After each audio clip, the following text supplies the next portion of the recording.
Good morning students. आज हम thermodynamics का लास्ट टॉपिक पढ़ेंगे, that is work of expansion. ठीक है बेटा, वर्क ऑफ एक्सपेंशन, एक्सपेंशन क्या है?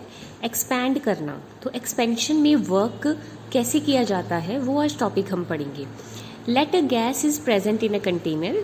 सपोज करो कि कोई गैस है जो एक कंटेनर में प्रेजेंट है। देखो एक कंटेनर है, उसमें कोई गैस प्रेजेंट है। ठीक है, उस कंटेनर का एरिया है A सेंटीमीटर स्क्वायर। ठीक है, अब क्योंकि हम वर्क ऑफ एक्सपेंशन कर रहे हैं तो गैस एक्सपैंड करेगी। देखो बेटा, जब गैस एक्सपैंड करी, ये ऊपर पिस्टन लगा हुआ है, तो जब गैस एक्सपैंड करी तो वो पहले यहाँ तक थी, उसके बाद वो इतना डिस्टेंस मूव कर गई। ठीक है, इतना डिस्टेंस ऊपर चलेगी, that is the distance DL। ठीक है, तो कोई हमारे पास गैस थी जो कंटेनर में प्रेजेंट है, कंटेनर का एरिया A सेंटीमीटर स्क्वायर है, ऊपर पिस्टन लगा हुआ है। तो जब गैस एक्सपैंड की तो गैस जो है स्मॉल डिस्टेंस मूव कर गई, that distance is DL is the distance. अब हमने निकालना है कि वर्क ऑफ एक्सपेंशन कितना हुआ, जो गैस ने वर्क किया एक्सपेंशन के टाइम वो कितना निकला। ठीक है, आपको पता है वर्क का फॉर्मूला होता है फोर्स इंटू डिस्टेंस। ठीक है, फोर्स क्या होता है बेटा? Pressure into area. फोर्स होता है प्रेशर इंटू एरिया। ठीक है, तो प्रेशर को मैं P से रिप्रेजेंट कर सकती हूँ, एरिया को मैं A से रिप्रेजेंट करती हूँ। डिस्टेंस कितना मूव किया है गैस ने? DL डिस्टेंस मूव किया है तो DL लिख लिया। ठीक है, अब एरिया इंटू डिस्टेंस, वॉल्यूम क्या होता है बेटा? Area into distance. ठीक है जी, क्योंकि वॉल्यूम जो होता है वो A³ होता है, तो area into distance is volume. तो एरिया इंटू DL क्या होगा? वॉल्यूम। अब क्योंकि स्मॉल डिस्टेंस है तो स्मॉल चेंज इन वॉल्यूम होगा, तो स्मॉल चेंज इन वॉल्यूम को हम DV कहते हैं। अगर स्मॉल डिस्टेंस है तो DL, small change in volume है तो DV। तो जो आपका वर्क डन है, small change in work done is pressure into DV, क्योंकि area into distance is volume, volume की जगह हमने DV लिख दिया। तो बेसिकली आपका small change in work done is pressure into DV। अब देखो, आपकी जो गैस है वो एक्सपैंड करी है। सपोज गैस का इनिशियल वॉल्यूम था V1, जब वो एक्सपैंड करी तो उसका वॉल्यूम बढ़ के V2 हो गया। बेटा पहला वॉल्यूम इतना था, फिर जब एक्सपैंड हुई तो वो वॉल्यूम बढ़ के V2 हो गया। तो अब आपकी जो गैस है एक्सपैंड हुई है V1 से V2 तक। तो जब आप लिमिट इंटीग्रेशन करोगे, इंटीग्रेशन आपको फिजिक्स में करवाई होगी मैम ने, कि जब आपने, अब आपका वॉल्यूम जो है V1 से V2 एक्सपैंड हुआ है, ये इंटीग्रेशन का साइन होता है। This sign is the sign of integration. ठीक है, आपका वॉल्यूम V1 से लेके V2 तक एक्सपैंड हुआ है। तो जब आपने इसकी इंटीग्रेशन की तो बेटा आपका प्रेशर चेंज नहीं हो रहा, सिर्फ वॉल्यूम चेंज हो रहा है। तो प्रेशर कांस्टेंट है, प्रेशर को बाहर निकाल दो। जो चीज़ चेंज नहीं हो रही होती है उसको हमने बाहर निकाल देना, उसकी इंटीग्रेशन नहीं करनी। इंटीग्रेशन उसी की करनी है जो चेंज हो रही है। वॉल्यूम चेंज हो रहा है तो वॉल्यूम की इंटीग्रेशन करनी है। तो हमने DV की इंटीग्रेशन की V1 से V2। ये होती है इनिशियल लिमिट, ये होती है फाइनल लिमिट। जब हमने DV की इंटीग्रेशन की तो आपको फिजिक्स में इंटीग्रेशन के फॉर्मूलाज याद करवाए होंगे कि DV की इंटीग्रेशन होती है V। ठीक है, DV की इंटीग्रेशन आती है V। और जब हमारे पास दो लिमिट होती है V1 से V2, तो जो हमारी फाइनल लिमिट होती है उसको हमने पहले लिखना होता है, जो इनिशियल लिमिट होती है उसको हमने बाद में।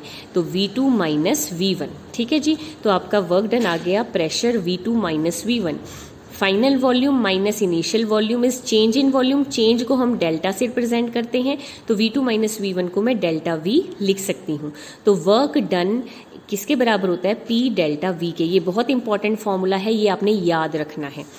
अगर वर्क एक्सपेंशन का है तो हमेशा माइनस का साइन आएगा। ठीक है, क्योंकि जब भी एक्सपेंशन होती है तो work done by the system होता है। अगर work done by the system है तो वो नेगेटिव होता है। अगर work done on the system है, अगर सिस्टम के ऊपर वर्क किया गया तो वो पॉजिटिव होता है, वो कंप्रेशन का वर्क होता है। कंप्रेशन का वर्क जो है वो पॉजिटिव आएगा, W is equal to P delta V।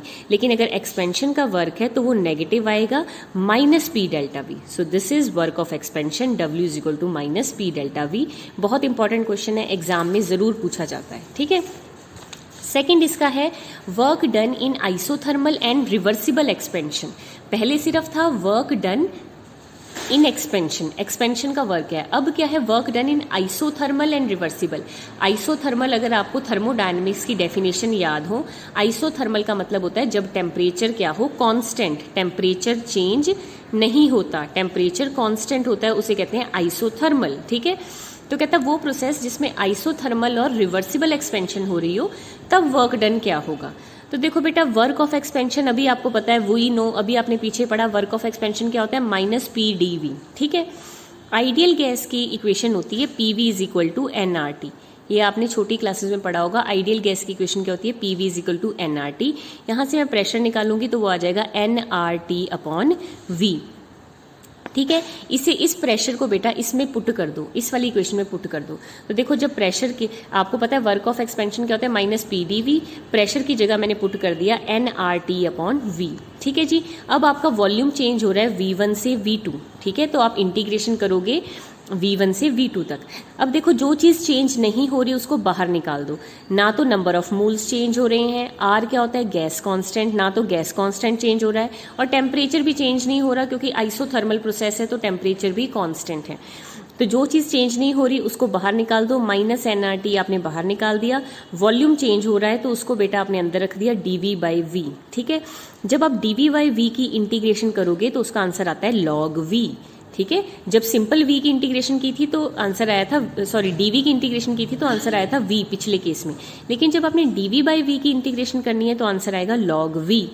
अब बेटा अपना फॉर्मूला लगा दो, final limit minus initial limit, मतलब log v2 minus log v1।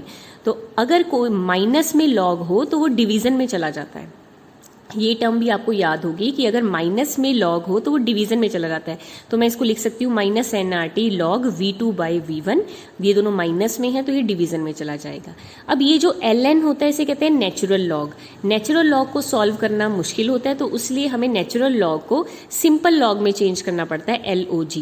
Natural log को जब हम सिंपल लॉग में चेंज करते हैं तो हम पूरी टर्म को 2.303 वैल्यू से मल्टीप्लाई करते हैं, तब नेचुरल लॉग सिंपल लॉग में चेंज हो जाता है। तो बेसिकली आपका work of isothermal and reversible expansion क्या हुआ 2.303 nRT log V2 bye V1, ठीक है बेटा। तो this is work done during isothermal and reversible expansion. Thank you so much.